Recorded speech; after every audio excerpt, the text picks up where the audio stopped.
Okay, so step one in learning how to progress to the deadlift is understanding the hip hinge. So when we talk about the hip hinge, we are talking about this area here. So we've got your quad muscles that attach up into your hip bones. The hips are supported by your glute muscles, which are your big gluteus maximus here, your glute medius, and then you've got your glute minimus. And this holds and locks your hip joints in place.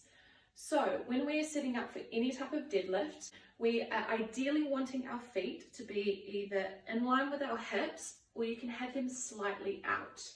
But just for the purpose of learning how to hip hinge, let's just go ahead and pop your feet directly underneath your hips. You're going to soften your knees. So I'm going to go side on for you. So soft knees basically just means unlocking the knee joint, so you're not locked out, but you're also not too far bent down. So the key to the hip hinge is just unlock those knees.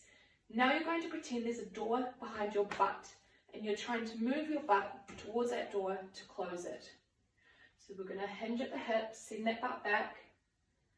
Now at this point here, you should feel your hamstrings, which is the back of your legs. You should feel that they're quite tight, and you can feel them being stretched.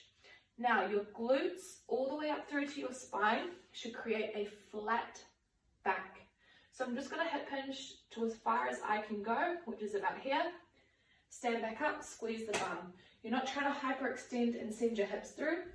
You just want to stay nice and tall where your shoulders are stacked on top of your hips. And again, soft knees. Send your bum back until you can go no further and come back up. Now, one of the most common faults is when we try to push our movement further than what our body is allowing us to. So what that could look like is that we come to this point here, your back is nice and flat, but then you push it and then you round through your spine. So this is what we call a collapsed spine and a flexed spine. So you want to almost pull your shoulder blades back, pop your chest out, and keep a nice flat back. So now I'm just going to get you to do 5 repetitions on your own. You can pop your hands on your chest, behind your head, in front of you. It's completely up to you. I'm going to go hands behind the head, soft knees, and 5 reps.